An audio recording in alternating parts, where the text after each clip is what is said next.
Hello everyone, David here. I wanted to make a video about my game and how much money it's making online. So this video is mostly aimed at developers, but if you're just kind of curious, then stick around and I'll tell you how much an indie game is making on the net. It may be surprising, or maybe it won't.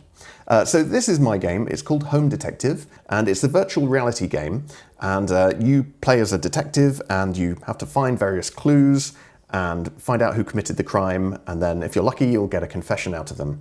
On Quest it supports mixed reality as well, so it kind of uses your living room like an overlay of the crime scene, or rather the other way around.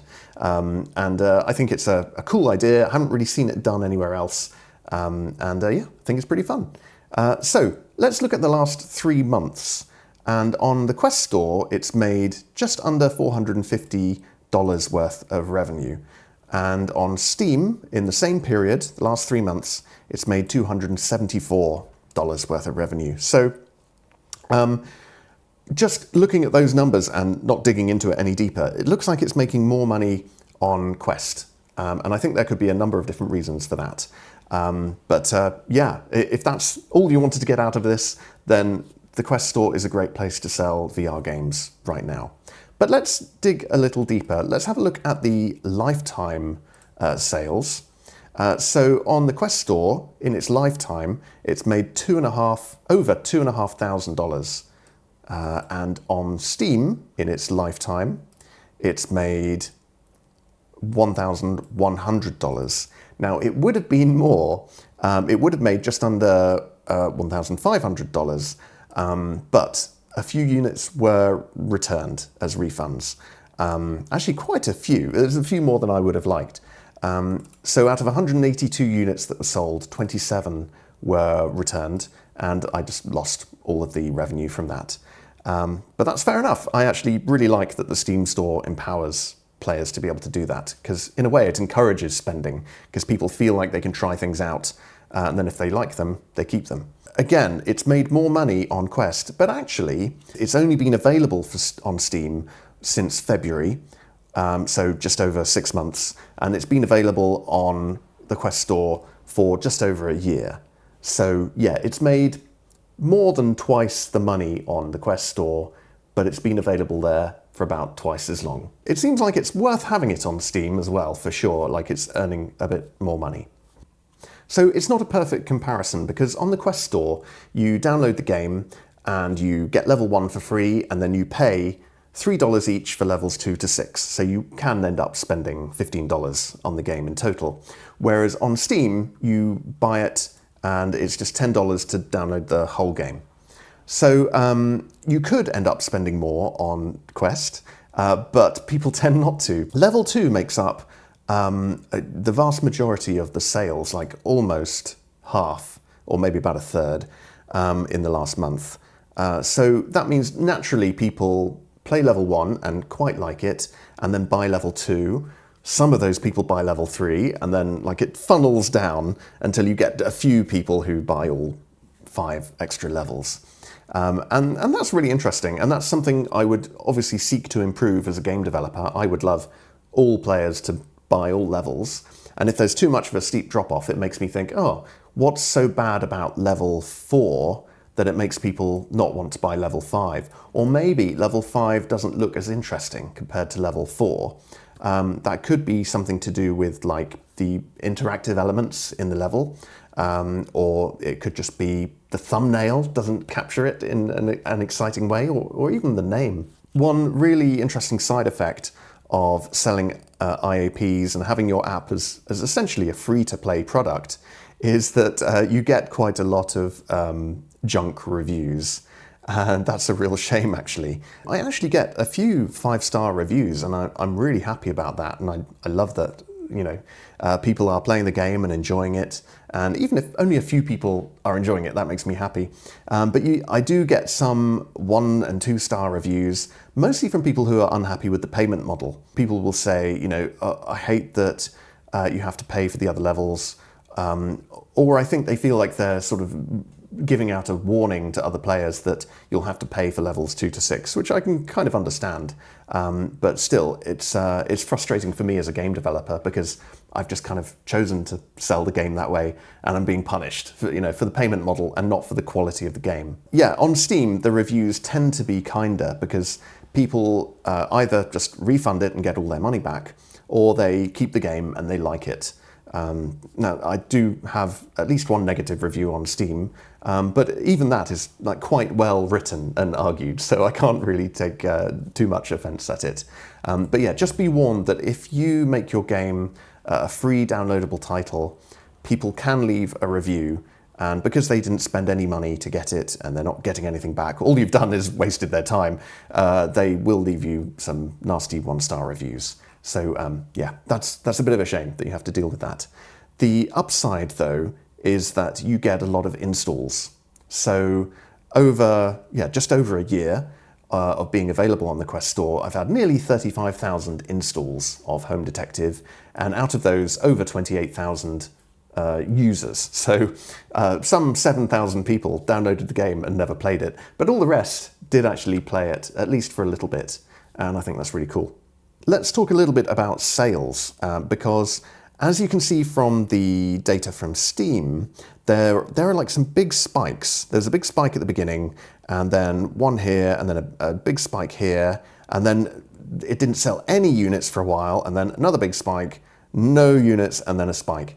And then I think what's happening here is basically I'm putting the game on sale for some discount, and people who were waiting for that sale have then finally gone and bought the game. And that's cool. I'm doing the same thing myself with several Steam titles that I kind of want.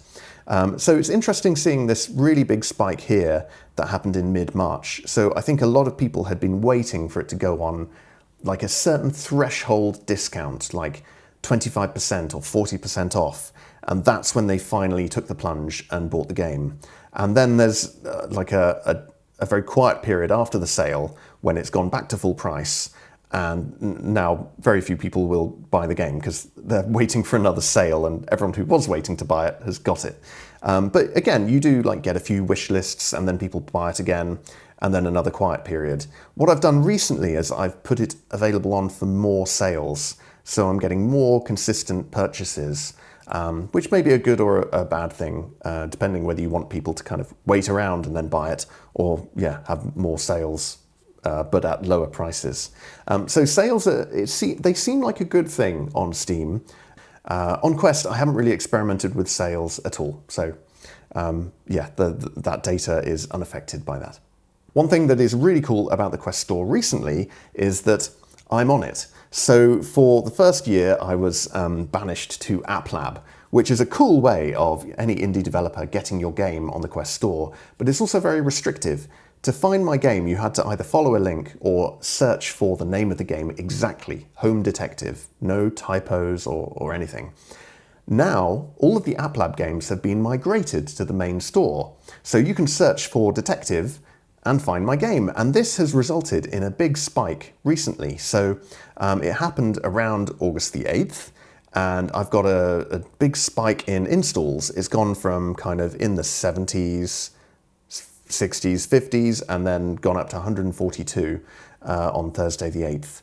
And that's been accompanied by a spike in revenue a couple of days later, and a big spike in active users on the same day. So yeah, that's been really great. I actually wanted my game on the main store for ages, and just shows that being able to be searched for really does result in a big spike in players. So as long as you've got something in your game name that people might be searching for, like Detective, it will result in people finding your game and going to buy it. So I do want to talk a little bit about the tech. So to make it available on the Quest Store and then Steam, I actually had to port it from mobile, so basically an Android platform, to PC. And this was a bit harder than I would have liked. Now, a lot of the code kind of just worked because it was C#, which is, cross-platform, and the Meta SDK does work if you target PC. But I didn't want to only make it available for Quest devices. I wanted to make it run on any headset that supported the OpenXR standard. So I had to strip out a lot of the metacode and then make it work with OpenXR libraries and cameras and things instead.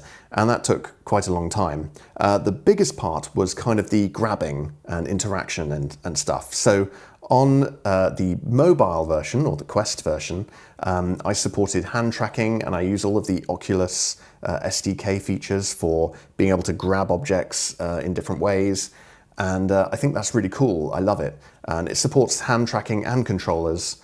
And yeah, I feel like you have quite a lot of freedom in like the way you interact with the world. For the Steam build, I had to remove a lot of the meta code and replace it with something that allowed me to interact with objects using controllers from any brand of headset. And also I had to remove the mixed reality features. And because I did that, I wanted to replace it with a much more attractive apartment in the game. So it took a while to find a 3D model for that and import it. But again, it was all very doable. It just took time, and more time than I wanted it to. My top tip, if you want to actually have a cross-platform solution for interacting with things with controller tracking, and it does support hands as well, is a Unity asset called AutoHand. And I think it really speeds up development. It's got some very cool features. It's kind of foolproof, and it's quite well supported as well if you go to their official Discord. Yeah, here you go. And it's even 50% off right now. So they know about the sales trick as well. But yeah, the developer, Ernest Robot, is very responsive. I've spoken to him on Discord, and it has great reviews, and it has a good review from me as well. I do recommend AutoHand. So the final point I want to get onto is marketing. And this is actually really hard if your biggest skill is a programmer or a developer. I don't know about you, but I feel very at home in Unity and in Visual Studio, writing code and making features work. And it's much harder for me to kind of try and drum up interest in my game on Reddit, or emailing journalists, or calling people, or anything.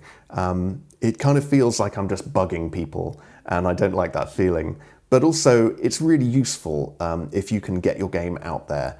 And I managed to speak to a journalist called Henry Stockdale, who was very nice. I emailed him and told him about my game, and he made an article about it as well. I told him about all my previous credentials, like I'd worked at Lionhead and EA and Zynga, and I think that helped lend an air of legitimacy to what I was doing. But essentially, he did give me a break. He didn't have to make an article just about my game. But he did, and I saw a big spike in my MetaQuest analytics just after his article came out. So it's definitely worth making a page on SideQuest as well, so people have another alternate route to find your game. Make posts on Reddit, talk about it on Discord.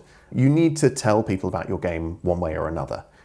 So try dipping your toes into speaking to journalists and making websites and make a really nice trailer for your game. I spent a lot of time capturing footage from my game and then editing a YouTube video and making a trailer so it's the first thing you see on Steam. I tried to make it as exciting as possible and look as good as possible in the first few seconds, because that's when you really want to capture people's attention as well. Do some marketing. It's painful, but it's useful. So that's it, that's the end of my video. I'd like to know your conclusion from all these results. My main takeaway is just that the Quest Store looks like a good place to sell a VR game. I really hope that it stays around for a long time. Steam feels like a very safe place to put your game. I feel like Steam will be around forever, but maybe it doesn't get quite the fast traction for VR titles, because there's a lot of interest in mobile VR.